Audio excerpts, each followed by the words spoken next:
Hello, and thanks for joining me here on the World Music Podcast. I'm your host, Will Marsh. Here on episode 7, I'm sharing a warm conversation with Daniel Paul, who is a tabla player and percussionist. Daniel is a Fulbright India scholar. He earned his 9-year degree in the classical music of India from the Ali Akbar College of Music in San Rafael, California. Primarily studying under the guidance of the late Maestro Ali Akbar Khan, Daniel also served as the maestro's personal assistant and tour manager, all the while studying tabla under several of India's great classical masters, Zakir Hussain, Swapan Chaudhuri, and Jnan Prakash Ghosh. Throughout his long career, Daniel has performed with a diverse group of musicians, from the late bansuri flute master Gina Sachdev to Hawaii's Henry Kapono, and with many of today's top kirtan chanting artists such as Snatam Kaur, Seattle's Gina Salá, and for 2 decades with Grammy nominee Jai Uttal. Daniel's numerous recording appearances include Jai Uttal's Kirtan, the art and practice of ecstatic chant, Footprints, and Monkey. Daniel can also be heard on his own instrumental and kirtan chanting CDs, including the Indian classical CD Ragas of the Four Seasons with his good friend sitarist Will Marsh. Well, we're listening to our track from that album Ragas of the Four Seasons right now in the background. And what a great conversation I had with Daniel. You know, he had the rare opportunity of spending so much close and personal time with these masters mentioned above, like Ali Akbar Khan, Zakir Hussain, Ravi Shankar, and it's well worth it to tune into this episode just to hear these amazing stories that Daniel has. He also shares some great perspectives on seeing the world of kirtan evolve in the West. He was really there from the very beginning. And, you know, I also interviewed Jai Uttal and Steve Gorn in other episodes, and I kind of consider these 3 guys, Jai, Steve, and Daniel, to be almost like the founding fathers of Americans who really seriously studied Indian music. And not only that, but they brought it into their own music and continued to follow their own musical vision. So it's just a great episode where Daniel illuminates that whole path as a young American, finding his way, working with Ali Akbar Khan, to then finding a path in the world of kirtan. Excuse some of the internet connection on this episode. There's a few spots where it's a little choppy, but I was not willing to not release this episode. You'll also hear some birds in the background in Daniel's home on Maui. We've just been lucky to develop a great friendship, so you'll kind of hear that warmth and personal quality to this interview. It was originally recorded on September 22nd, 2020. Thanks for joining me and enjoy.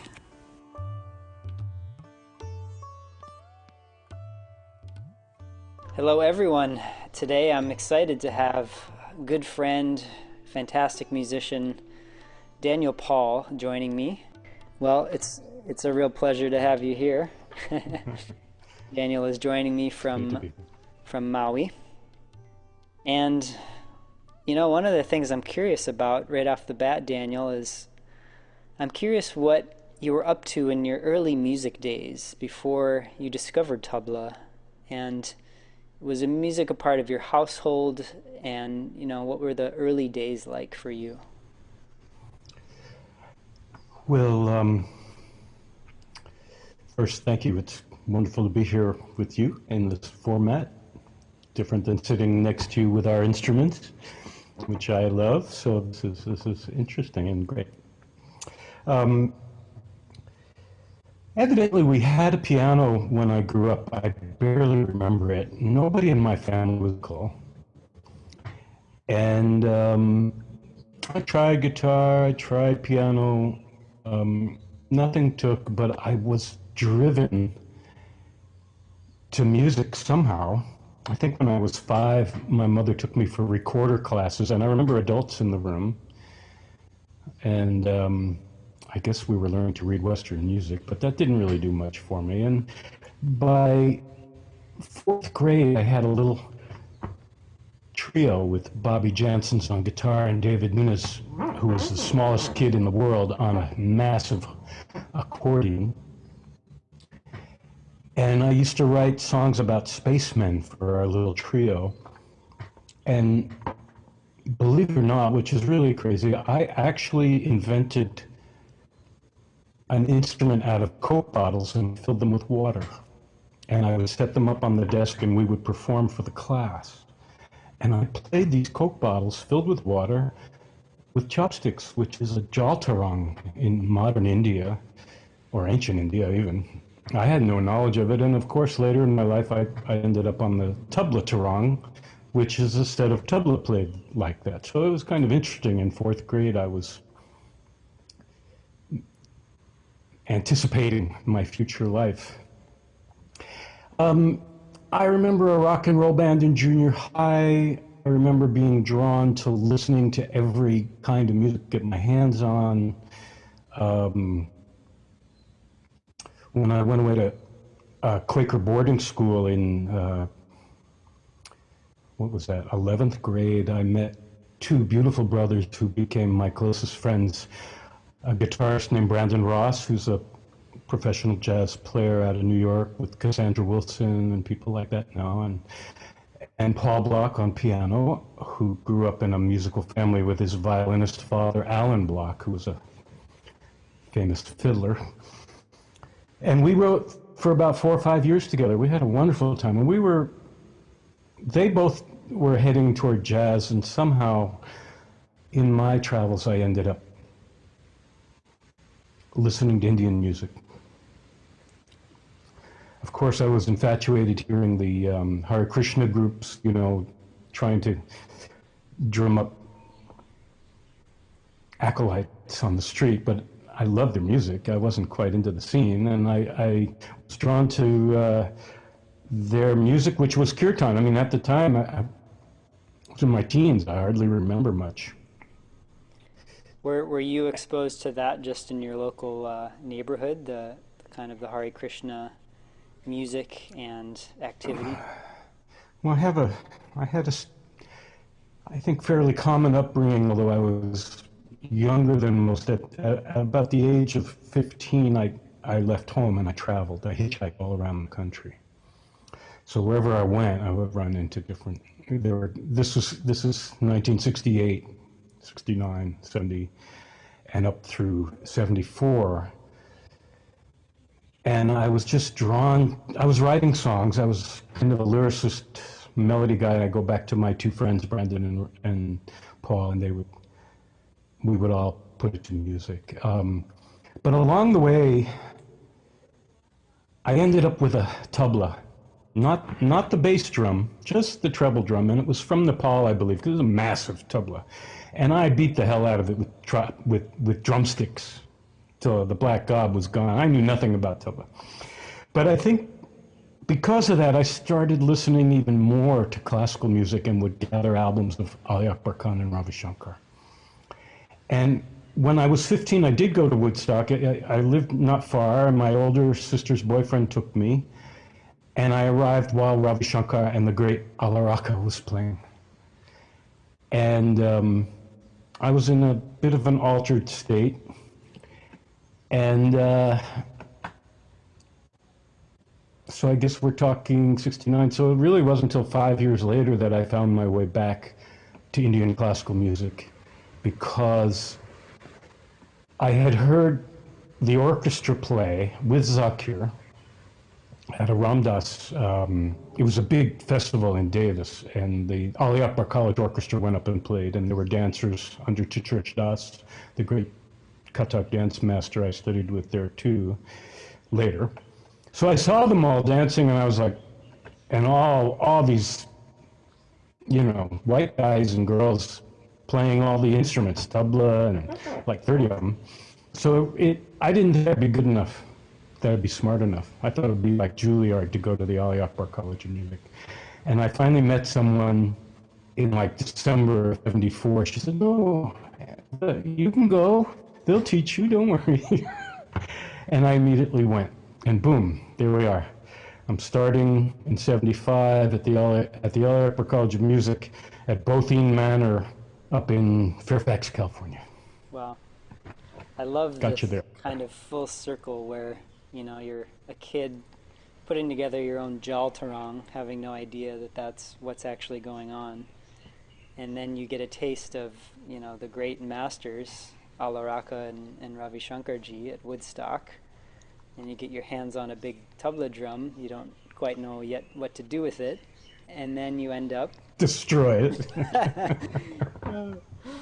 Got to start somewhere. And then you end up formally studying. Wow. That's just a beautiful kind of journey there. And I think all of us have unique stories in which we come to this music. And I always like to say, I don't like to say how did you find tabla. It's more like how did tabla find you, right? You weren't expecting to become a tabla artist or performer at any point prior to this, right? So I do love this kind of the story of how we came to the music, and thank you for sharing that. Yeah, if I might add, at that time, certainly back in the '60s, we grew up in a black and white world, and everything was just very square and in a box, and everybody stayed in the parameters of that box. And I think when the big LSD diffusion into the culture and took off with the kids, it opened our minds to like wanting to hear new stuff. And, and subsequently that whole generation, people started to get involved in different other cultures, be it in music or spirituality or whatever. You had huge African drumming groups forming, and so for me and those of us that went the Indian classical way, I don't think we knew what we were getting into. Because classical music of India is a massive amount of literature that has been preserved orally and passed down. And we came out of these shallow suburban lives, not really understanding what's sitting in front of someone day after day for 10 years, so what that is. Out of your culture, yeah. Yeah, and I thought when I started to study, if I remember correctly, I thought I was just going for a couple of semesters and bring Indian music back into my music. Right. I had no idea I would end up staying there for 9 years and totally and forgetting my own music and focusing on classical music. So I really just wanted to point out that the time just naturally led us to be curious and naturally led us to find all our different paths. And I just thank God that mine was in the direction that it was, to those wonderful, wonderful masters. Yes, and I acknowledge that time is the spark of something that has been passed on, to my life. And for me, the same kind of story. It's like I was expecting to study a little bit of Indian music and bring it back into my own music, and then 15 years later, here I am, and there's no turning back. And also that spark that you're talking about that was kind of cultivated at that time has actually grown into a sustainable kind of force of its own now, in the sense that it is more common for a Western person to seriously pursue the rigor of Indian classical music. And I think you guys really were the ones to begin that phase. And I'm just humbled and honored to be a part of that chain of this music living and spreading to a whole other culture. It's really awesome, and I think that's one of the special things we share is, we come from the same musical lineage from India, and we just came upon it at different times, and it's really a beautiful testament to the timelessness of Indian classical music. Yeah, it's true. So when I got to the college, we say college, it was about Ali Akbar Khan taught beginning, intermediate, and advanced vocal, That's 3 classes a week, and then instrumental, 3 more classes a week, 2 hours a class, 4 hours a night, Sunday days.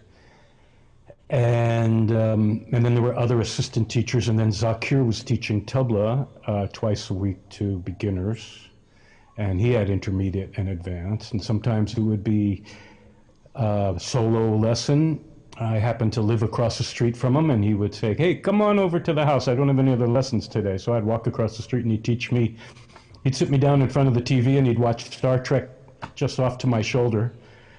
And he'd give me the ball, and I'd work on it while he watched Star Trek, and then he'd look over at me and tell me what I was doing wrong. And that was fun, actually. I enjoyed that. That was 75, right when Zakir started with Shakti. John McLaughlin came to that house when they first tried all that out. But what I wanted to say was, about 6 months in, we moved to the San Anselmo Theological Seminary. And one day after an Ali Akbar Khan vocal class, I was so frustrated that I just didn't understand the music yet, you know. I was trying so hard, I was practicing, I was just, I mean, whatever he just did in there blew me away so much. And I kind of walked outside, and there was across the parking lot, there was a park. And I got pretty far away. I didn't think anybody could hear me, and I pulled out my harmonica, which I had grew up playing. And I took all my frustrations out on my harmonica in the park, you know. And all of a sudden, I hear somebody running behind me, and I turn around, and there is Ali Akbar Khan's eldest son, your Guruji, Ashish Khan. Wow. And he comes running over, and he says, "Oh my God, you have to be in my rock and roll band." Wow. And that began my relationship with the Khan family, starting with Ashish Khan, who then lived with his father, Ali Akbar Khan. And so I found myself in the house visiting Ashish a lot.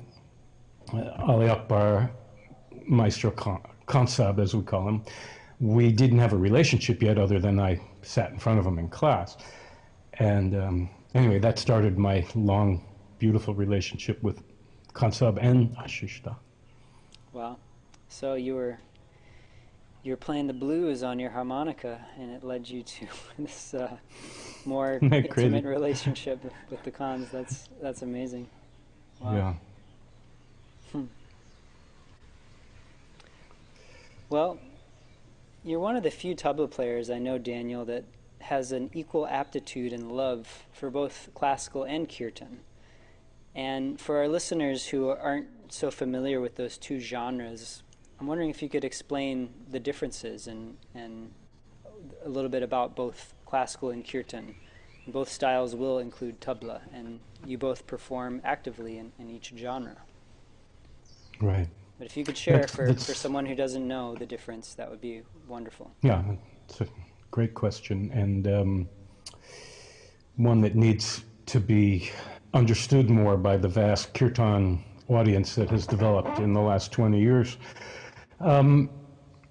So when you see the Hare Krishna groups on the street, they're usually playing a drum strapped around their neck, and it's a barrel with the skin on both sides. And those kind of drums are the predecessors of tabla drums, which are two separate drums. So the mridanga, the folk drum of the Hare Krishnas, and the South Indian classical drum mridangam were the predecessors, and kirtan really should be accompanied by the folk version, the mridanga. It's really got that kirtani rock and roll flavor to it. But of course, when you think kirtan, it's really a folk music in most areas. Now there are singers of kirtan that sing bhajan that could be classical singers, but it's really considered more of a folk idiom, and you're just singing the mantras over and over, and you're singing the names of God. There aren't really stories in kirtan, you're just singing the mantra, and you're playing in a simple, usually simple to a tabla player, 4/4 beat, rock and roll, and occasionally a 6/8 or a waltz time, and occasionally something even odd like a 7. But for the most part, it's in 4/4, and very appropriate for the masses.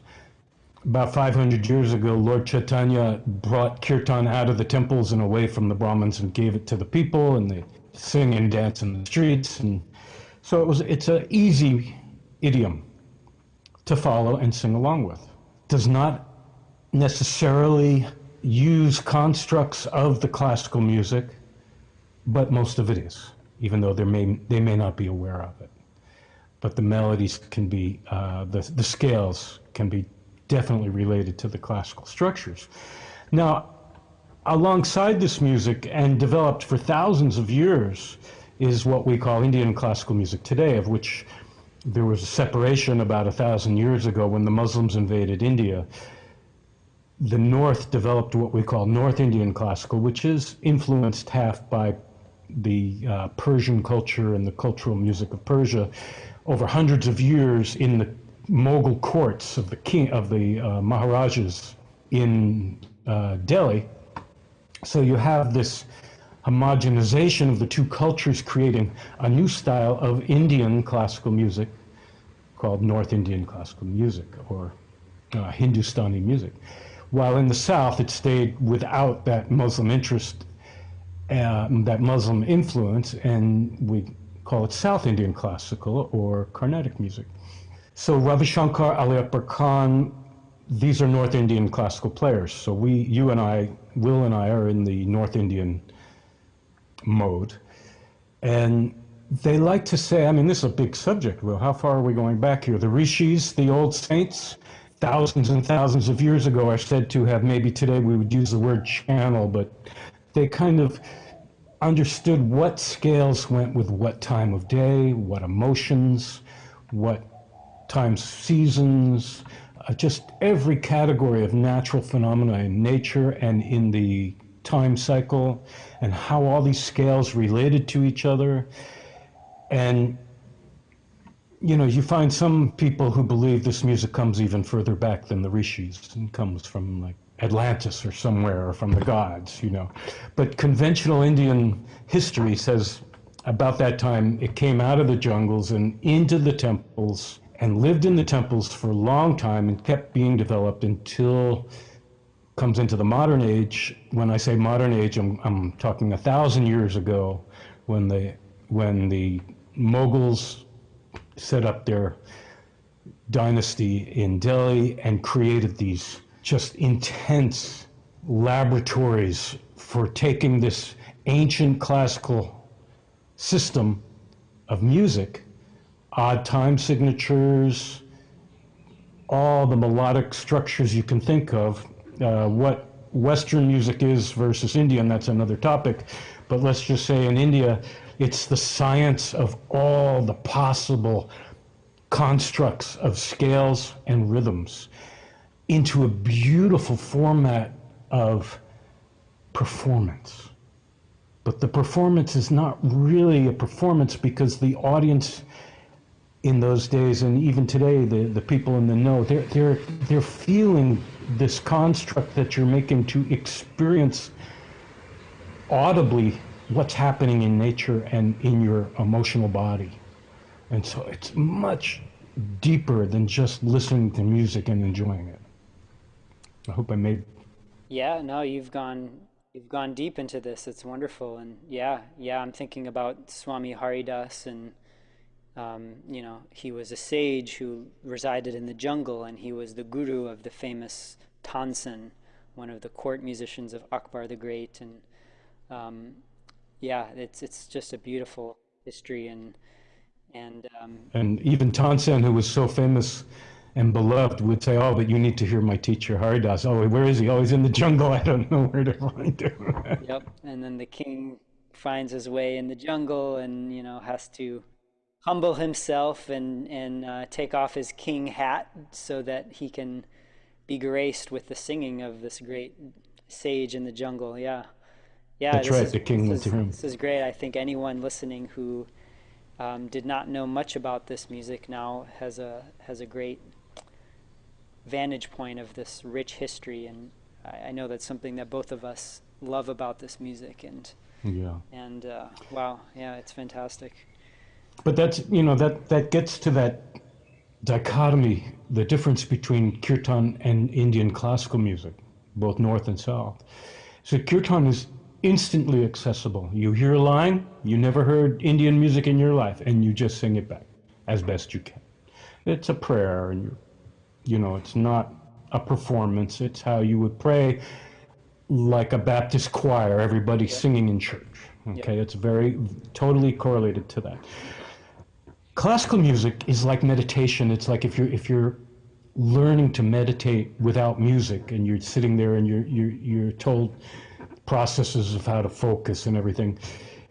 Indian classical music is a musical meditation. And with the right teacher at the right time and the right amount of practice, you are guided through the levels of peeling the onion away to get at the diamond on the inside, and training yourself with your teacher to understand how to go deeper and deeper and deeper into all these, even though there's like hundreds of different constructs of scales and all the different kinds of rhythms you can imagine, to master them requires this guidance from someone to know, to make sure you don't just go all crazy and that you stay focused. So it's a different kind of meditation, and it's so different than kirtan, but people aren't really aware of that pathway. And it's nice to illuminate them to understand how there are other forms of meditation in India, and music is one of them. And the sciences, these are all the yogas, the ancient yogas that were passed down, whether it's Ayurvedic cooking or asana yoga, stretching. And they called the Gandharva Veda, the ancient knowledge from thousands of years ago, was never written down like some of these others. Music was always passed on orally from teacher to disciples, father to son. It still is. Yeah. Wow. Well, I'm curious, with these, differences between classical and kirtan, do you ever feel that there was a sense of conflict of interest as professionally or artistically, or have you been able to just really engage in both? You've done a lot of work in both genres, and was there ever a time where that became a challenge to work in both styles? Well, I think because I grew up in Western popular music, and I actually was a very serious songwriter in my teens, and studying how to do it and all that, but I never learned Western theory of music. It was all words and melodies. And originally being drawn to Indian music through kirtan, or at least one side thing, that when I finished my classical studies and I came here to Hawaii on tour, on a classical tour with Kathak dance and a sarod player, I was immediately kidnapped after a show by kirtan singers. And they kind of decompressed me back into my love of song. And not only song, but here are these kirtans that utilize the scales that I grew to love in those 9 years studying classical music, because a lot of the kirtans these people sang were traditional Indian kirtans that were in raga. And I immediately fell in love with the people, with the idiom, with the devotion, and of course with the music. So it was very easy for me, maybe unlike other people who maybe didn't spend so much time in singing Western music before Indian classical music. And at that time, now when you study classical music, there's a lot of judgment. It's not bad judgment, it's just you have to keep looking at how you're doing, and are you doing it right, and how can I do it correctly or better, and your teacher is guiding you, la la la. You go to kirtan, that classical mode of constantly You know, you're sitting in front of the greatest musicians of India and you're trying to play their music without them grimacing. And all of a sudden, so, you know, that can be difficult after a while. So all of a sudden, kirtan is like completely free. No one is judging. Nobody cares. And yes, the struggle is all of a sudden you might find yourself accompanying someone who has no rhythm and maybe no melodic sense. And they're singing their heart out, singing a devotional mantra. And you learn to give up your sense of correction, and you know you have to give it up and just go with them. Now, I do have to admit that I, as one of the assistant instructors at the Ali Akbar College all those years, I taught beginners, so I had practice with kind of closing your ears and just going forward. But yeah, there was a lot of that in the classical, in the kirtan for me. Now, I still have that problem occasionally, but it's not really a problem to me. I know that my job is to help them to pray. And it's not about classical correction. So that's one of the spots. Now, of course, we'll talk about Jai Uttal, but he was someone who I had a kindred spirit in, who was classically trained and had a Western music background and was composing endless kirtans that were so beautiful and based in Indian scales, which I loved. So that's a whole nother thing. Someone else who combined classical and kirtan. Yeah, would you say that being a part of Jai's music has been one of your best creative outlets that merges your knowledge of Indian classical and study and devotion to the art of playing the tabla, but then also honoring your love for the community and the heart-centered quality of kirtan music? I feel that you are that's an ideal fit for you as an artist, and you've been working with Jai for many years, so maybe you can elaborate on that alchemy there with you and Jai.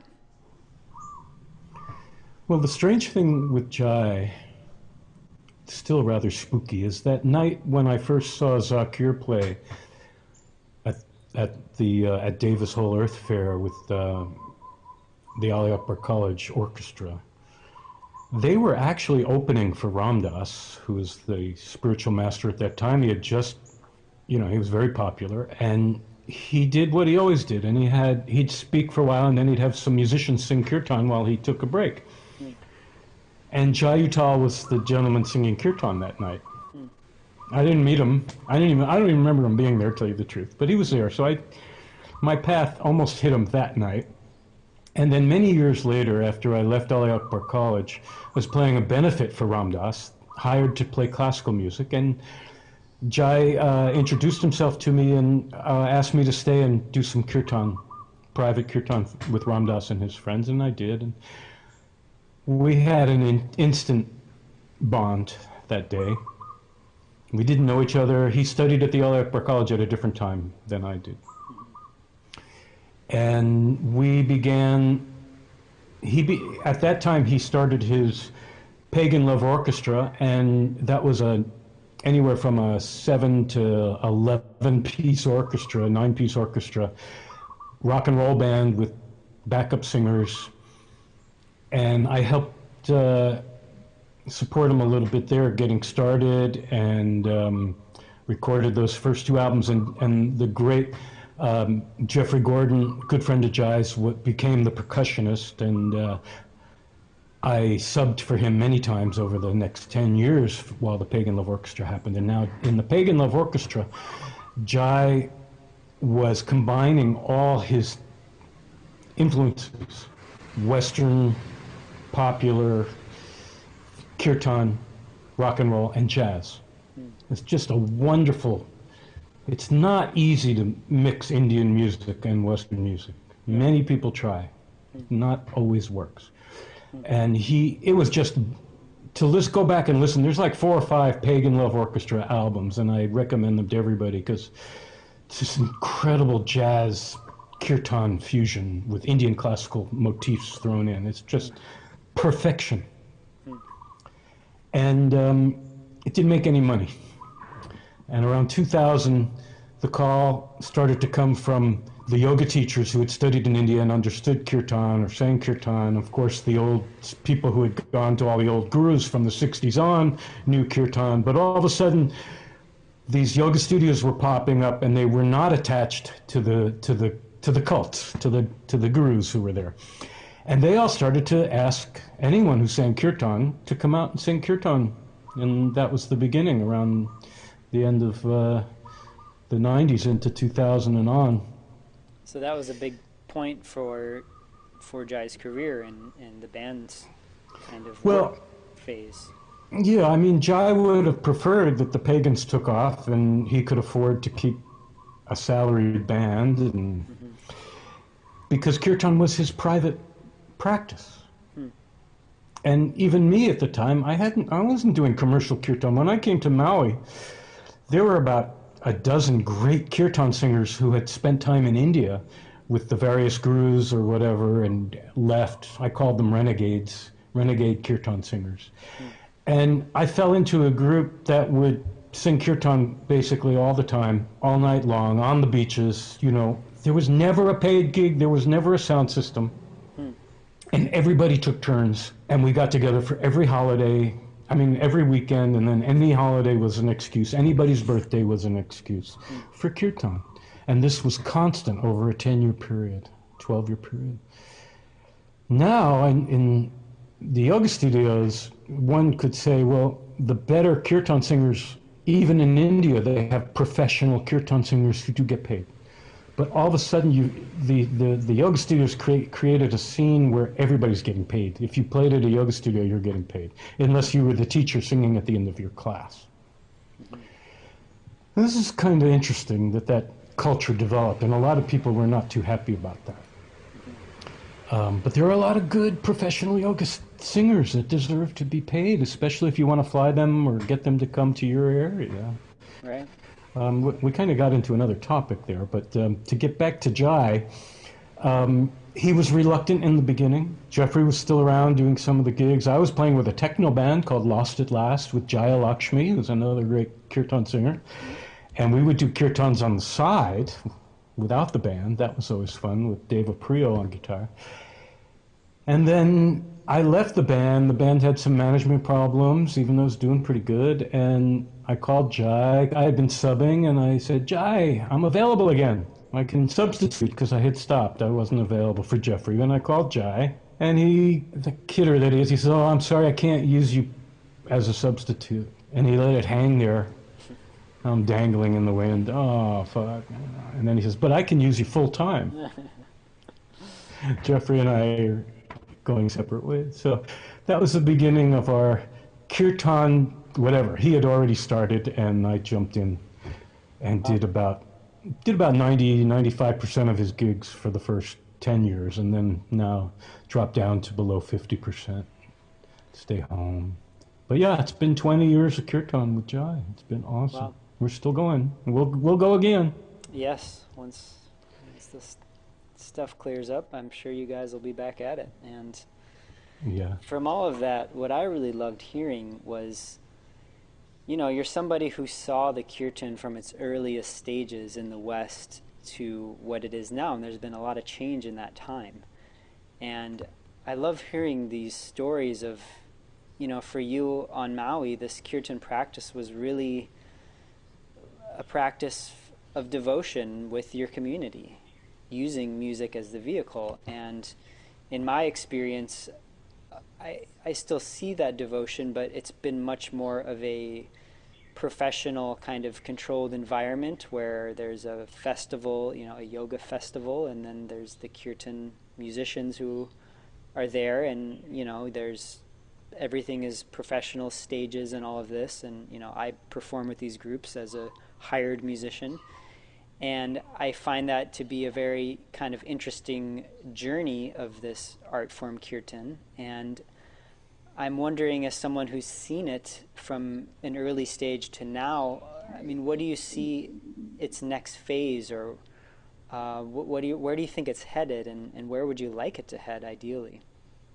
That's what I was thinking when you said that. But where I would like it to head is, of course, more Indian. Well, let's start from the beginning here. So, first of all, let's just mention again, Jai is such a unique individual with extensive training in Western and Eastern music, and just the right guy at the right time to make this incredible, beautiful synthesis that mostly, for me, of course, feels more Indian, even though he's singing nowadays playing guitar, but the Indian sensibilities are there, even though some of it is more Western. You'll hear mostly Indian scales.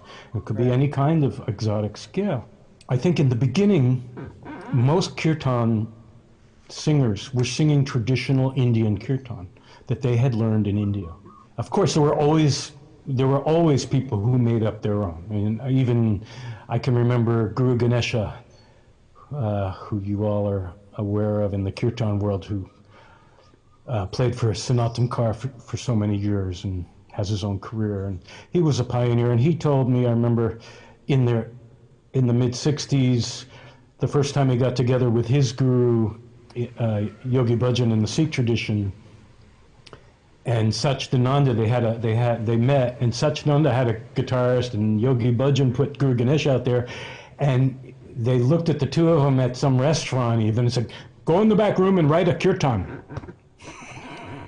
And that was probably the beginning of Western kirtan. I don't know. It was one of the closest.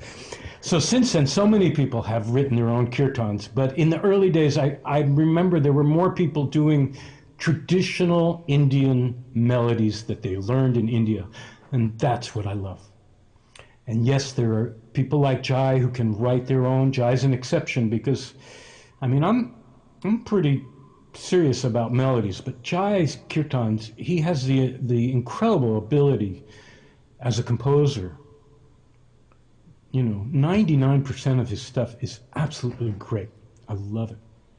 And I'm very fortunate to have that job, to support him. Hopefully I give him what he needs to go in that world and do what he needs, which is what a drummer does. We support you guys, even you sitar players.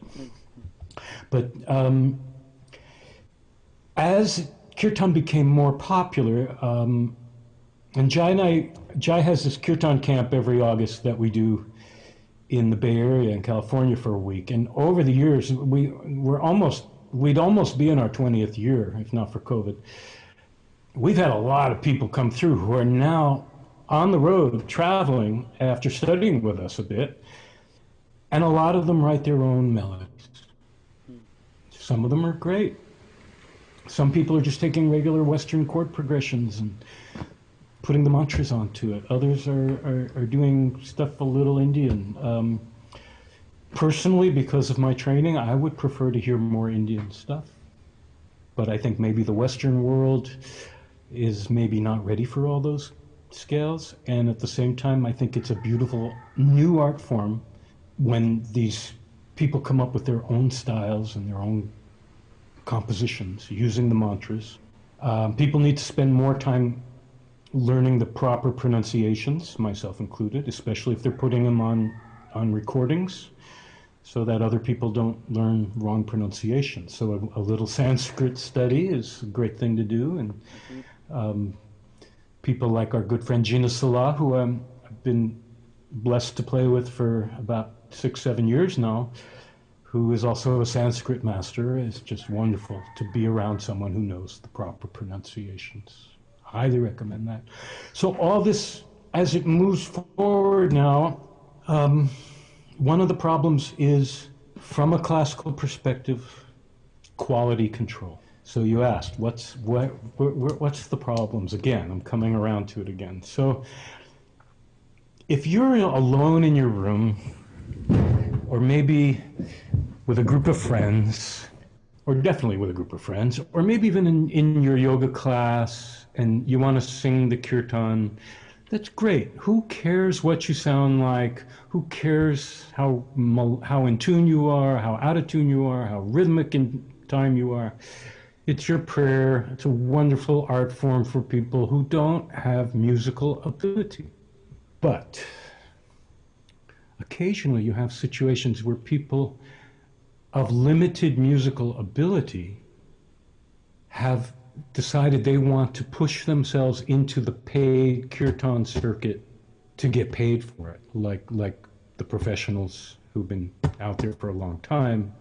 And the ethics, there's very little quality control because the yoga studio people don't necessarily know music. How good is this person? Is this someone I should be charging for? Is this someone who people are going to come to my yoga studio, pay me music to come and sit in my studio and listen to this person that I'm presenting? And when they come in, they might be a musician and they're going to hear this person and go, this is horrible. I don't want to do kirtan. So my worry is some new people will hear what everybody, it's like the emperor wears no clothes. It's like, oh, we're all here to hear this great, to do this new idiom that my friends have never heard of, and I'm bringing them. And here's, you know, someone who just makes them cringe because they happen to be musicians and they can hear how to tune they are. So there is this problem. Yeah, that's an interesting. Yeah, so if they have never heard a good kirtan singer, they may never come back to kirtan. And, you know, that's one extreme example. I don't want to stop anybody from singing kirtan, but there needs to be a little more quality control about who can charge for it versus who is just having a hootenanny with their friends. Right.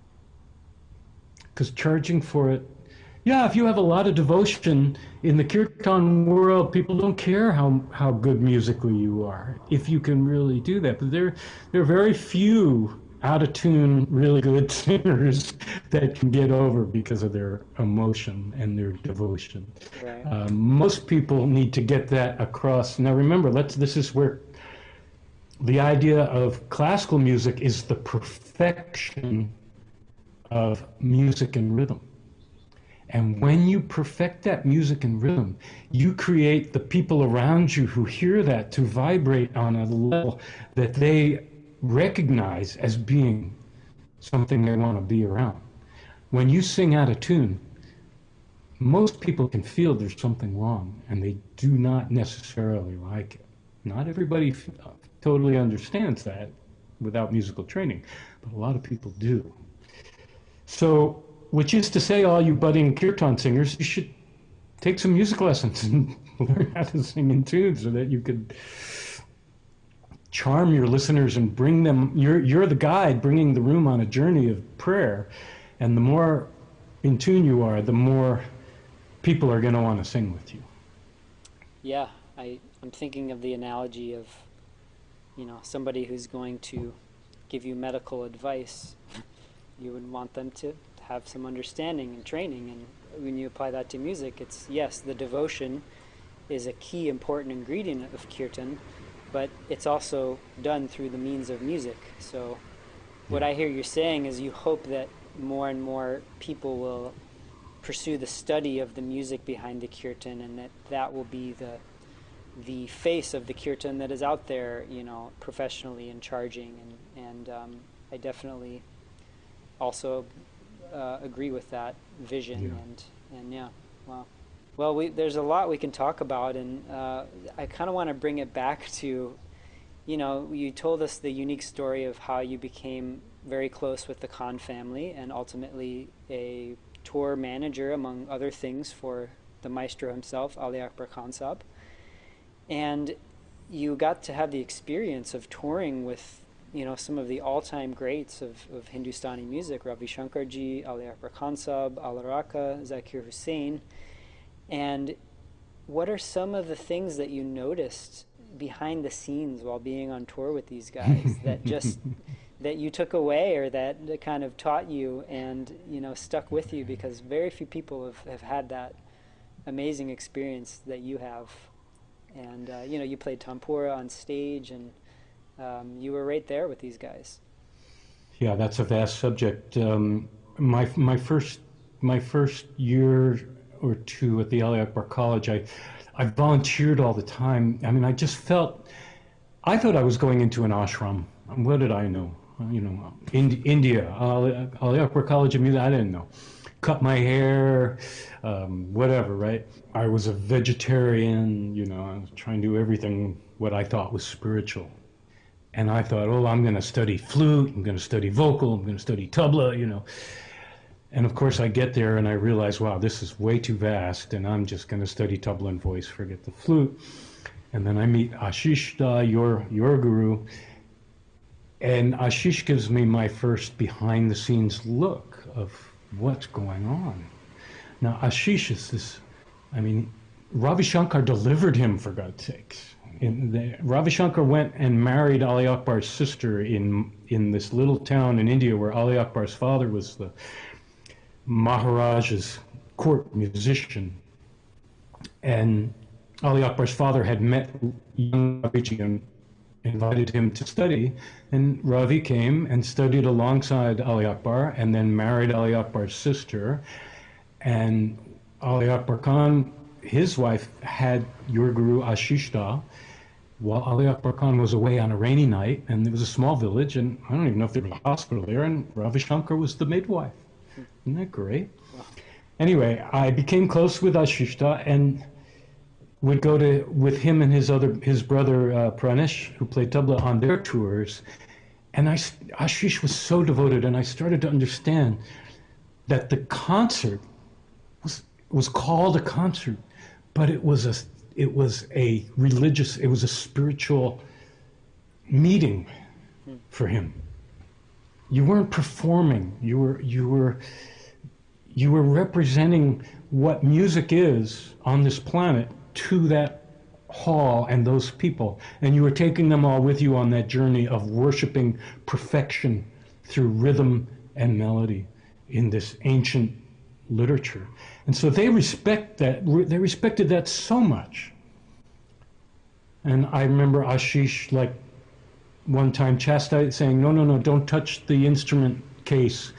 We were somewhere with the instruments waiting to load, and I must have pushed one with my foot.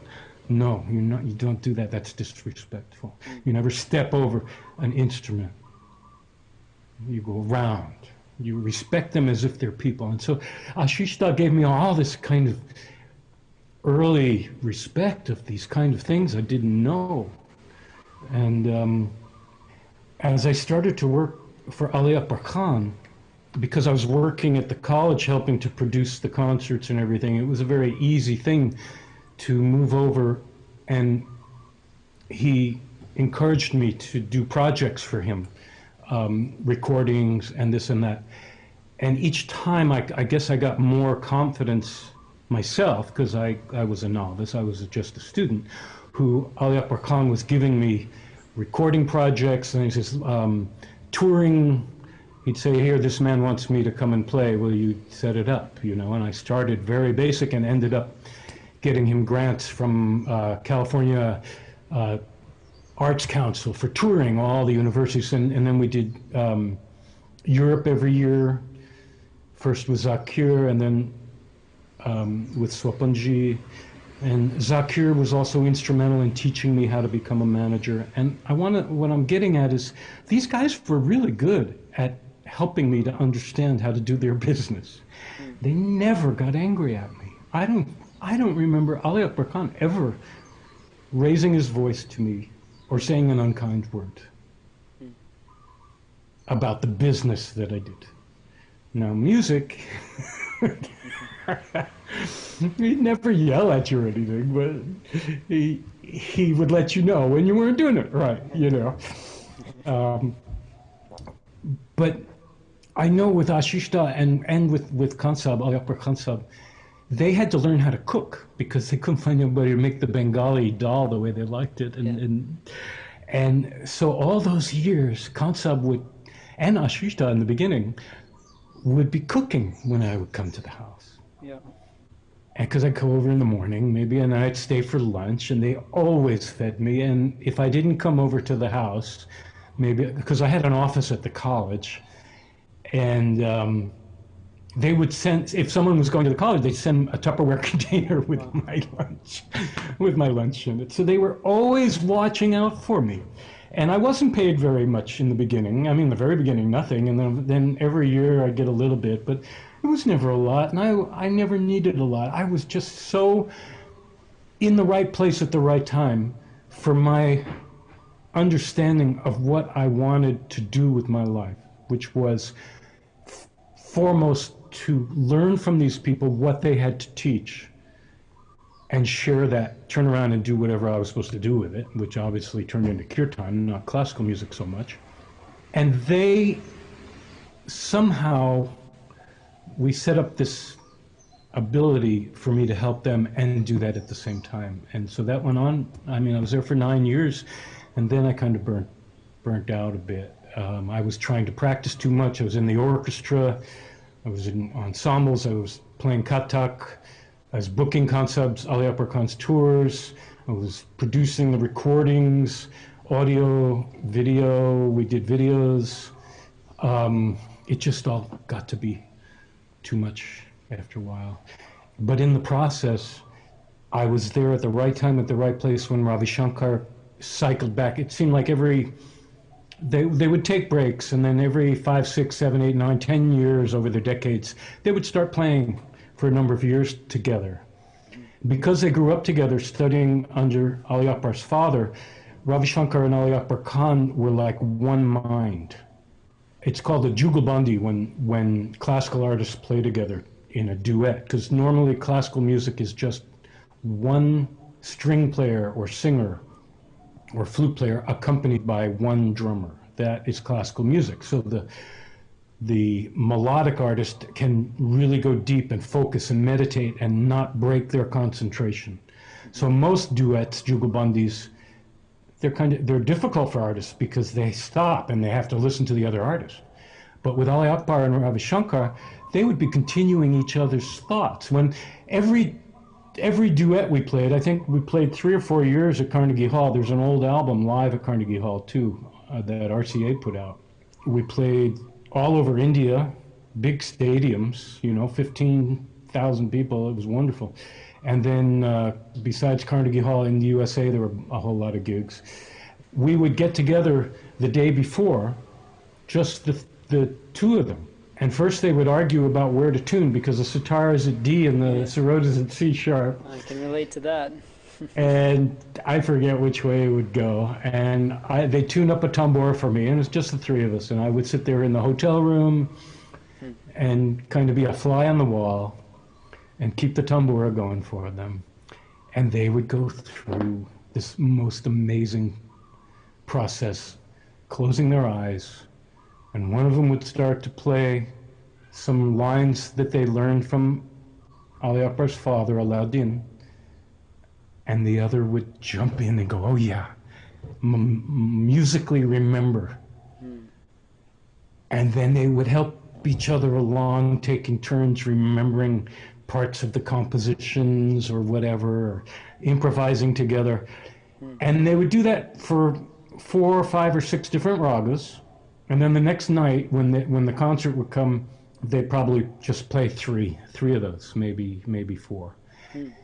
And it was so magical because of that one mind these two being able to share their lessons together. Now, I guess there are other people that grew up studying together, but these are 2 of the masters, the great masters.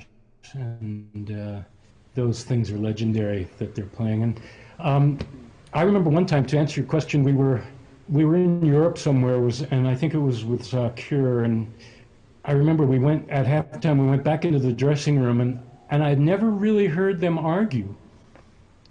And Ali Akbar was speaking in Hindi, not Bengali, because Zakir doesn't speak Hindi,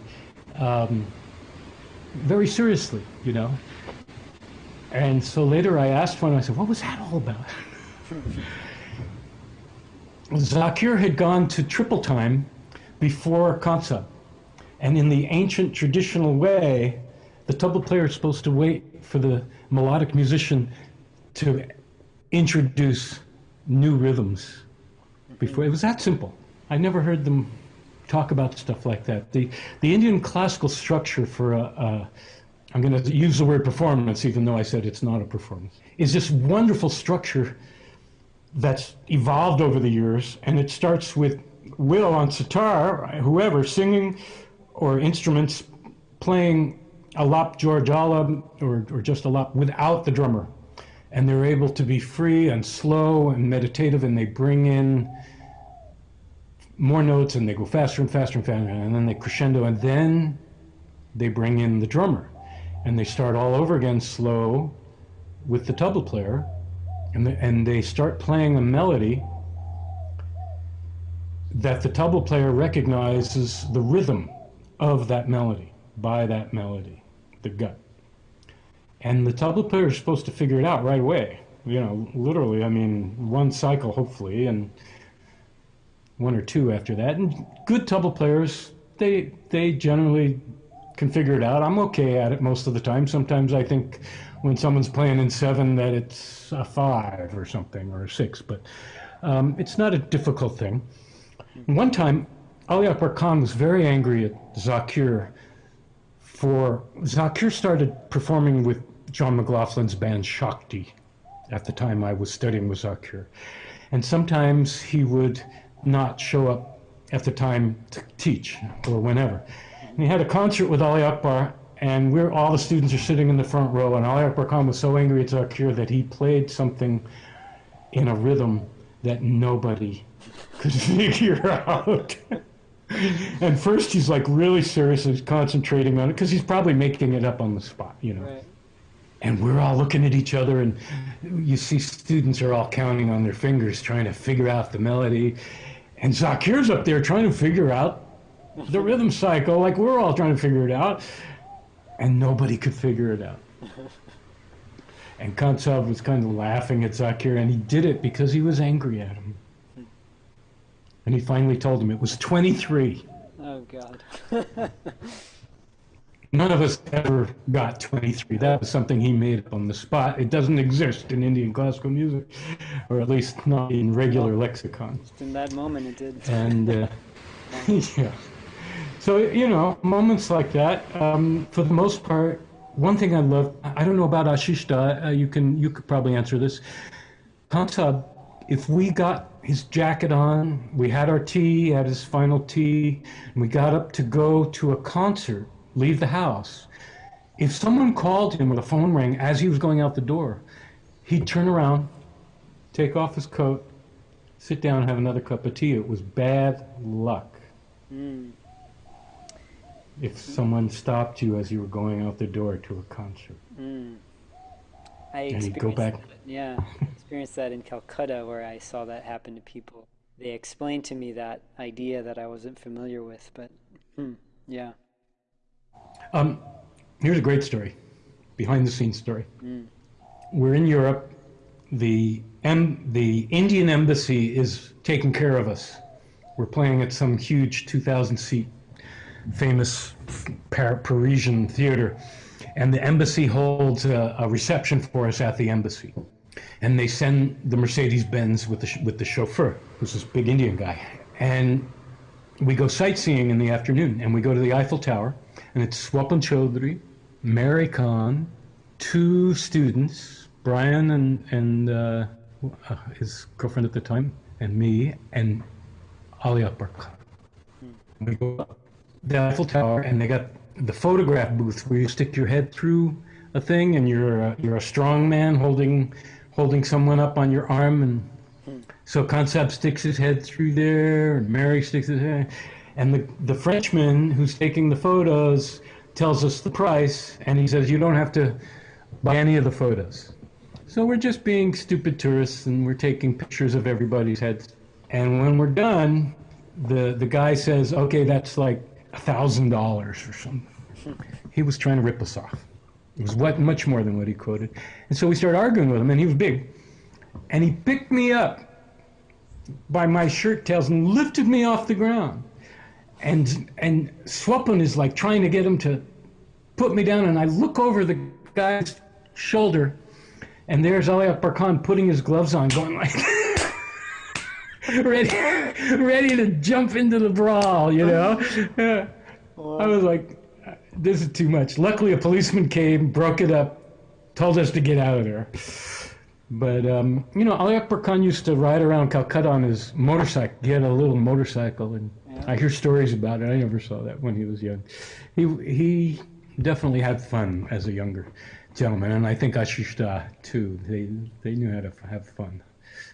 Yeah, it's just amazing to see the bigger personalities of, you know, they're famous around the world for their music, and to get to have these kind of life experiences with these masters is what a treasure. Yeah. And I really love the stories that you have, and just the experience and insight you get to share about, you know, your time with these guys. And, you know, they're few are left with us, so Yeah.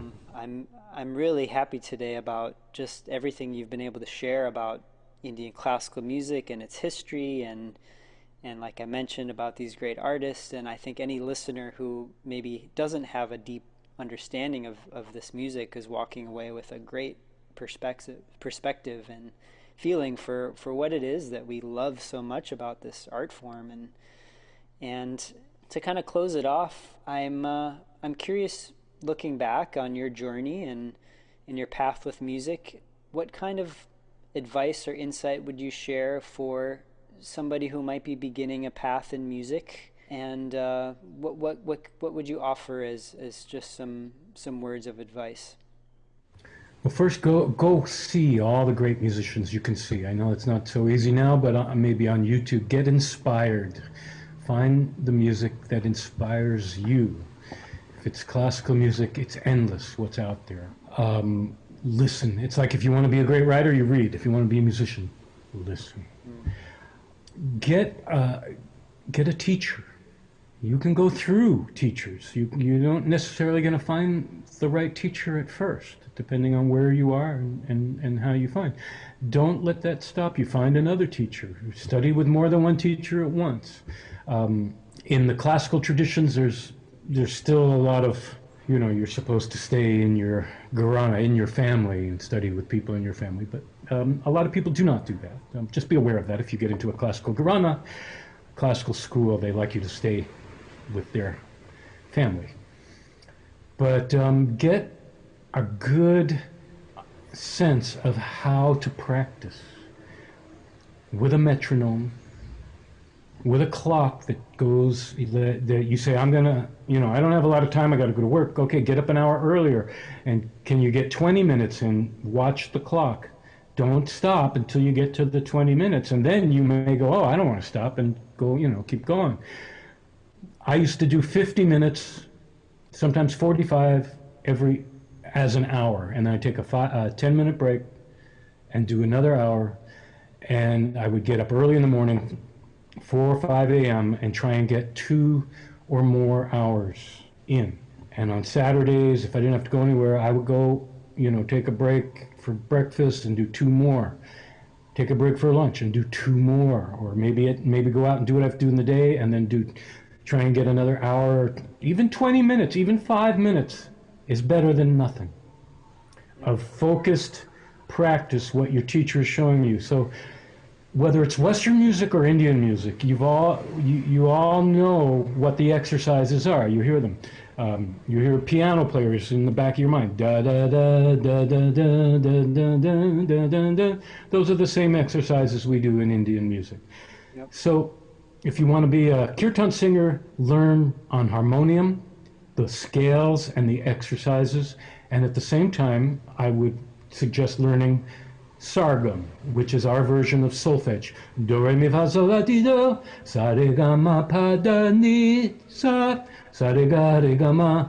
And you sing them while you're playing the harmonium with the metronome slowly. Sa, re, ga, ma. You do all these exercises, and that Will and I can show you. And the more you do those exercises, that's the holy grail. That's the entrance to music, because that's every mathematical possibility of the scale. And it will enable you to start to recognize musical patterns that all music is made of, whether it's kirtan or anything, and will improve your musical ability. And even if you don't intend to be a classical Indian artist, studying classical Indian music will improve your ability at whatever music you decide to play. And there's one last thing I want to add about that. You'll hear people say, oh, Indian music has 22 notes in the octave, whereas Western music only has 12. And though that is true, that exists on a very high level of what they call microtones, which could be similarly described as a blues guitarist playing a flat third and flattening a little bit more than a normal flat third to get that mood. So both Indian classical music and Western music use the same 12-tone chromatic scale with 7 names of notes and 5 sharps or flats. And so Indian music is very accessible to Westerners, including what I described earlier about learning how to practice on a very basic scale level your exercises. You don't even have to learn Indian compositions. You just do those exercises. It'll help you at whatever you do. That's great. I love that advice, and it's just been a real pleasure speaking with you, Daniel, and I miss playing with you and having you here. I'm sure you would be touring and playing and doing a lot of different things right now. We have this pandemic, and well, I'd be touring with you, Will. I mean, one thing to let people know that Will and I only met about 4 or 5 years ago now, yep. And we met by chance, but his guru is my guru, and so we are in the same family, the Alauddin Khan Seni Gharana, S-E-N-I, Seni Gharana, and the family of music. And I'm just so enamored of this young man. We're a generation apart, and he has taken this so seriously and so correctly, and it's a joy to listen to him play. And I'm so grateful that you have shown up and we have this relationship. Likewise. Well, I'm excited to get to share this chat we've had with many people. And Daniel, if people wanted to reach out to you for questions or to learn from you, how would they get in touch with you? I used the email tabla, T-A-B-L-A, tabla Daniel, D-A-N-I-E-L, tabladaniel.com, or tabladaniel, you can write me at yahoo.com. And I'm open for whatever questions anyone has or anything I can do for you. We are here to serve, both of us, Will and I, so we're here for you guys. Our teachers, one of the last thing Ali Akbar Khan said to me when I finally departed was, "You must teach. I gave you too much. You must give it back." Thank you, Will. Amen. Well, Daniel, I hope we meet and play again before too long. And in the meantime, sending lots of love. And thanks again.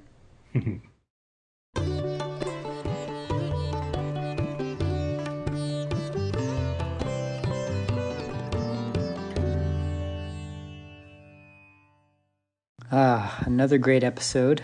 Glad to have you here with us. And I'm sure some of you listening are musicians yourselves. Maybe some of you have wanted to take up an instrument and making music a part of your life. I just wanted to let you know that I've been teaching music for over 20 years now. I teach guitar, my first instrument, and also sitar. I also teach theory and ideas of a variety of different types of world music. If you're curious to look at booking a lesson with me, I'd love to help you achieve some of your musical goals. If you have any questions, feel free to write to me on my website, will@willmarshmusic.com, and you can also see a variety of lesson packages there on my website, willmarshmusic.com. If it's something you've been always wanting to do, my suggestion is don't wait. Life is short, and music just brings so much joy and value into life. So thanks again for joining us. See you on the next episode.